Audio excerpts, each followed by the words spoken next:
Second unit solution के बारे में बताया था। आज मैं आपको बताना चाहता हूँ कि कंसंट्रेशन ऑफ द यूनिट्स, सांद्रता के यूनिट्स ऑफ द कंसंट्रेशन, सांद्रता के मात्रक क्या हैं। तो सांद्रता के मात्रक जो है वो सबसे पहला है ग्राम प्रति लीटर में या परसेंटेज के रूप में उसको व्यक्त करना। तो परसेंटेज के रूप में व्यक्त करने में सबसे पहला बिंदु आता है कि भार प्रतिशत में। तो किसी विलयन के 100 ग्राम में उपस्थित विलेय के ग्रामों में भार को उस विलेय की भार प्रतिशतता कहते हैं, भार परसेंटेज कहते हैं उसको। मान लिया कि कैपिटल W ग्राम विलयन में स्मॉल w ग्राम विलेय पदार्थ घुला है, तो उस की भार प्रतिशतता बराबर स्मॉल w बटे कैपिटल W इंटू 100 होगी। अथवा हम उसको यूं भी कह सकते हैं कि भार प्रतिशतता बराबर विलेय का भार ग्राम में बटे विलेय का भार ग्राम में धन विलयन का भार ग्राम में और इंटू 100। दूसरा है उसी के साथ आयतन प्रतिशतता में। आयतन परसेंटेज कैसे निकाला जाएगा? तो किसी विलयन के 100 ml में उपस्थित विलेय के ग्रामों में भार को उस विलेय की आयतन प्रतिशतता कहते हैं।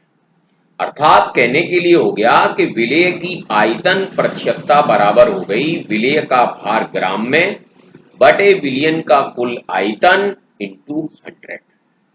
इसी के साथ तीसरा यूनिट आता है पीपीएम। ये नया नाम है पीपीएम। इसको हमारे यहां पार्ट्स पर मिलियन कहते हैं। हम जानते हैं कि 1 मिलियन बराबर 10 लाख अर्थात 10 टू दी पावर 6 के बराबर होता है। तो इसकी जब सांद्रता व्यक्त की जाती है तो किसी विलयन के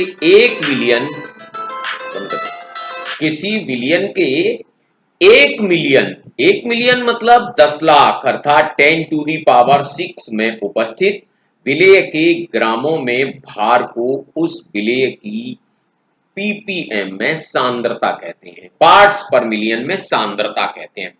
तो पार्ट्स पर मिलियन में जो सांद्रता है वो बराबर हो जाती है विलेय का ग्रामों में भार बटे विलयन का ग्रामों में भार इंटू 10 टू दी पावर 6 के। विशेष बात इसमें यह है कि गैसों के लिए जब पीपीएफ सांद्रता आयतन अथवा अणुओं अथवा मोलों की संख्या द्वारा भी व्यक्त की जा सकती है।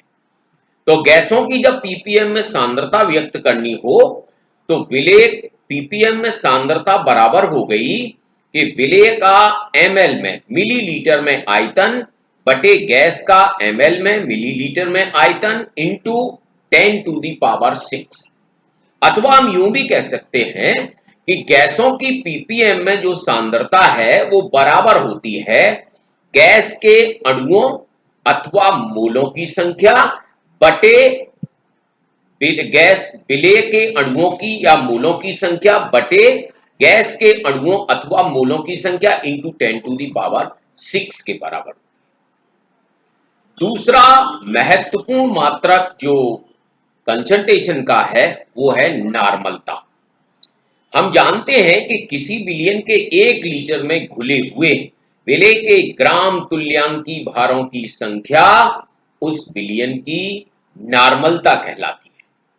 और नॉर्मलता को हम लोग सामान्यतः कैपिटल N से व्यक्त करते हैं। हम कह सकते हैं कि इसका तात्पर्य हो गया कि नॉर्मलता बराबर विलेय के ग्राम तुल्यांकी भारों की संख्या बटे विलयन का आयतन लीटर में।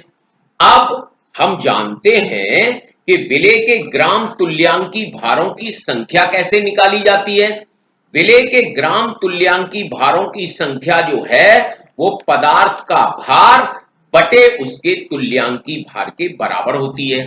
तो हम नॉर्मलता को यूं भी व्यक्त कर सकते हैं कि नॉर्मलता बराबर हो गया विलेय का भार ग्राम में बटे विलेय का तुल्यांकी भार ग्राम में और पूरे का बटे हो गया विलयन का आयतन लीटर में। हम ये भी जानते हैं कि विलेय का भार जब ग्राम में हो और बटे विलयन का आयतन लीटर में हो तो उसको हम ग्राम प्रति लीटर में सांद्रता भी कह सकते हैं। तो अर्थात हम यूं भी कह सकते हैं कि नॉर्मलता बराबर ग्राम प्रति लीटर में सांद्रता बटे विलेय का तुल्यांकी भार ग्राम में। एक छोटा सा एग्जाम्पल उदाहरण देना चाहता हूं कि 1.325 ग्राम सोडियम कार्बोनेट को जल में घोलकर विलयन का आयतन 250 ml कर लिया गया। विलयन की नॉर्मलता की गणना करनी है, तो हमें सबसे उचित फार्मूला यही लगा कि नॉर्मलता बराबर ग्राम प्रति लीटर में सांद्रता बटे विलेय का तुल्यांकी भार ग्राम में लगा दें। तो सबसे पहले पदार्थ है हमारा सोडियम कार्बोनेट, तो सोडियम कार्बोनेट का सबसे पहले हम तुल्यांकी भार ज्ञात करते हैं। तो सोडियम कार्बोनेट का तुल्यांकी भार बराबर हो गया सोडियम कार्बोनेट का अणुभार बटे उसका 2। तो सोडियम कार्बोनेट का अणुभार होता है 106 बटे 2, अर्थात उसका तुल्यांकी भार हो गया 53। अब 250 ml में जो सोडियम कार्बोनेट विलेय है वो 1.325 ग्राम है। अगर हम 1 लीटर में विलेय सोडियम कार्बोनेट की मात्रा निकाल लें तो हमें ज्ञात हो जाएगा ग्राम प्रति लीटर में सांद्रता। तो हमने उसके लिए लिखा कि चूंकि 250 ml में Na2CO3 की मात्रा है 1.325 ग्राम, इसलिए 1 ml में 1.325 बटे 250 और इसलिए 1000 ml में 1.325 बटे 250 इंटू 1000। 250 से 1000 को काट दिया, 4 बार कट गया, 4 का गुणा कर लिया, 5.3 ग्राम आ गया।